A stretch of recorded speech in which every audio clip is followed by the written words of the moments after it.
Okay.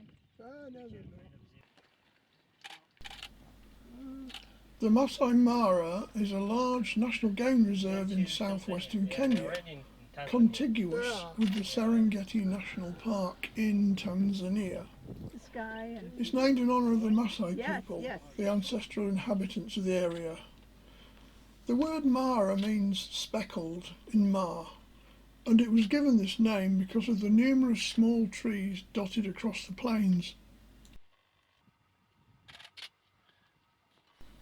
The whole Mara Serengeti ecosystem covers about 25,000 square kilometres.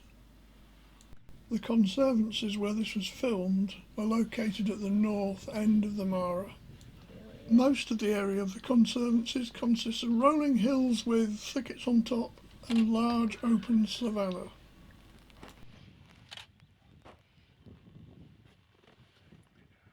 Oh, there goes. Look at him. There are still loads of wildebeest here. Yeah. A lot of them arrive from the Loiter Plains about January time, and then from late January through February they calve. Wow. After that they move on down to the Mara proper. You see them, Pat? The last couple. Nice to see a leopard tortoise.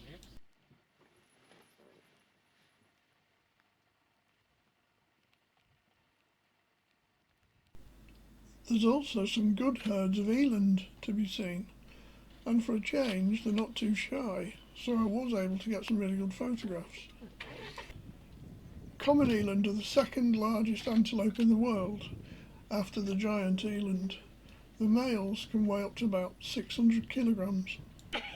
They can form herds of up to 500, and they're not territorial. The diet of the eland is mostly grasses and leaves, but they have a real liking for flowering plants as well.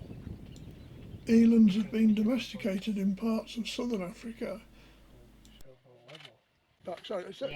Here we've got the sad side of safari. A newly born wildebeest that didn't make it for some reason. The jackals are quick to spot it and take full advantage. The mum was hanging around, but there's nothing she could do. But the jackals probably have pups to feed, so nothing will go to waste. And that's another reason why so many wildebeest are born every year.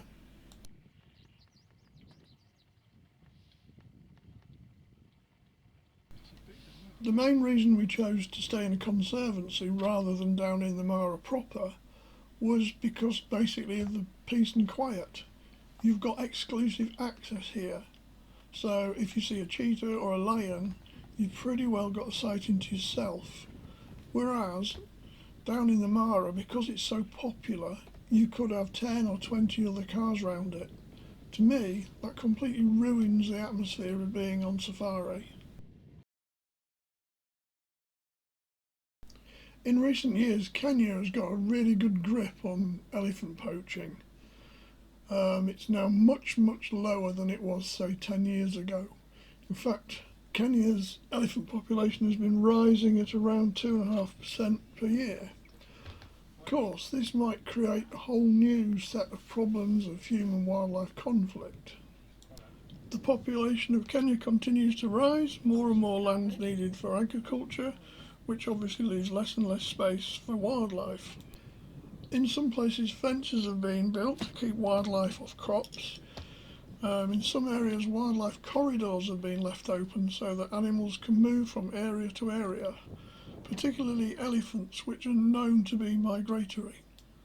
But inevitably crops get raided, damage gets done, the villagers retaliate. But at least possible solutions are being tried so that humans and animals can live together in peace.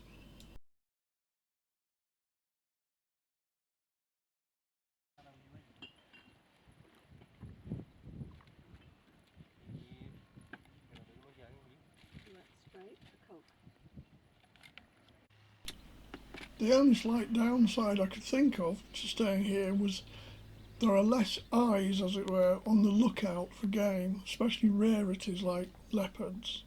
Whereas in Amara proper, there's a lot of cars with people looking and they do exchange information. We stayed in the old Kinyei Conservancy, but we also had traverse rights across the next door Naboisho Conservancy, which was quite a big conservancy. So there was no shortage of areas to look, no shortage of game, and quite a decent variety of game as well, the same as you would get down in the main reserve.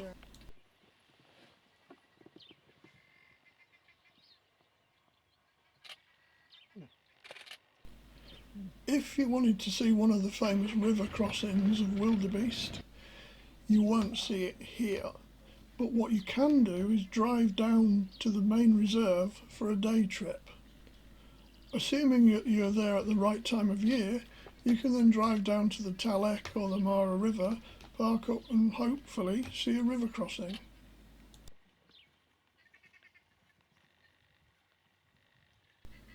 I'm pleased to say that the effects of the ongoing drought were nothing like as bad as Amboseli. There are some areas of the conservancies where livestock is allowed to graze at certain times. This is part of the overall land management to prevent overgrazing. We didn't see any livestock while we were there.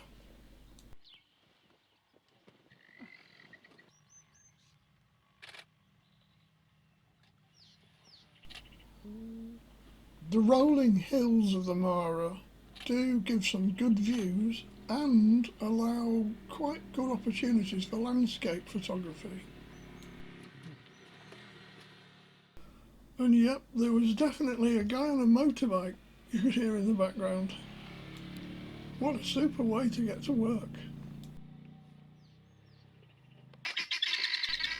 We came across these guinea fowl giving warning cries as we drove up alongside a thicket, so we guessed there might be something in there worth looking for.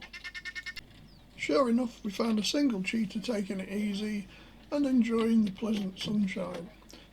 The Maasai Mara is at an altitude of between 1500 and 1900 metres, and so possibly because of this altitude it doesn't get too hot in the day, although the nights can get a bit chilly.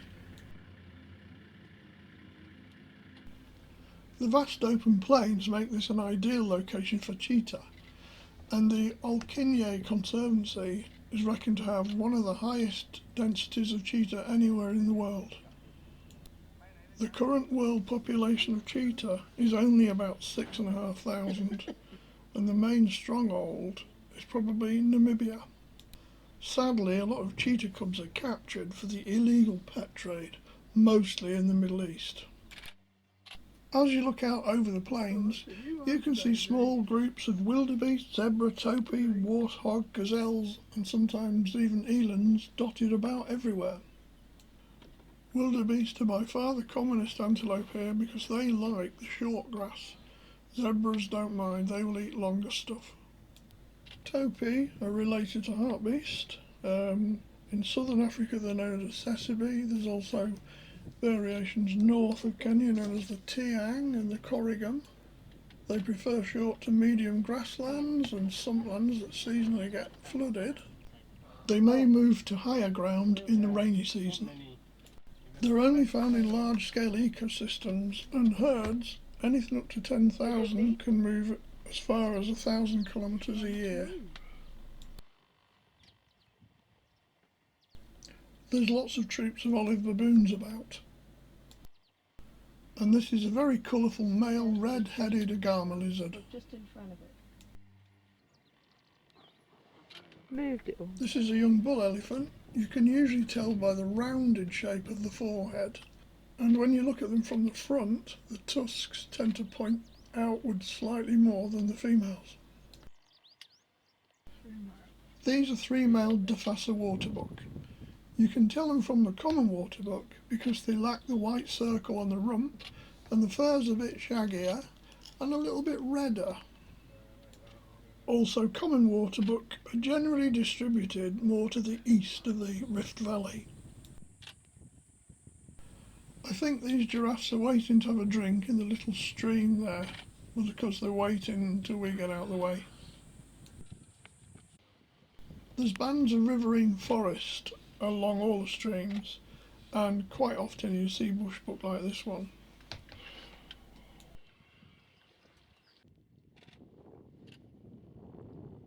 Out on the plains you see herds of impala, Thompson's gazelles and Grant's gazelles.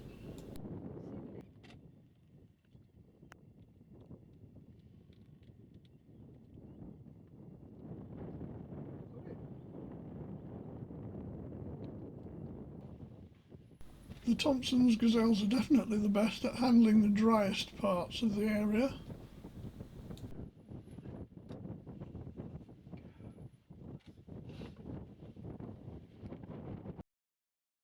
This teenage bull elephant has left the family group and will probably be looking for a bachelor herd to join for a few years.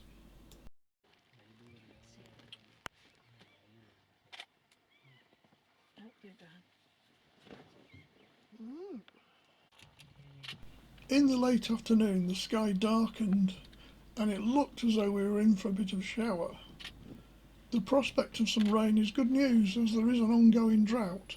It's not as bad here as in Amboseli, but still any rain is welcome. As the skies darkened, we came across a mother cheetah and a cub with a recently killed impala. The wind started to get up and we thought we felt the first drops of rain.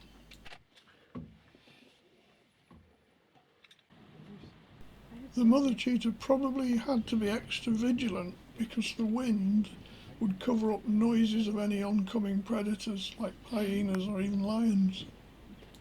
Cheetahs are generally non-selective in which parts of the animal they eat first. Probably they just need to get as much down them as quick as possible before somebody chases them off the kill.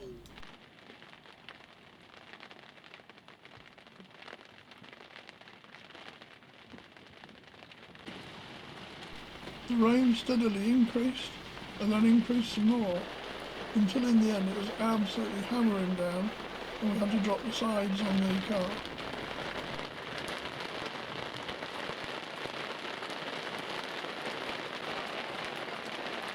Shortly after that we decided to head back to base and it really came down. In fact, the whole of the savannah looked like an inland lake. It was definitely time to head home for tea. The rain persisted for about half an hour, but it stopped by the time we got back to camp. We looked forward to coming out the next day.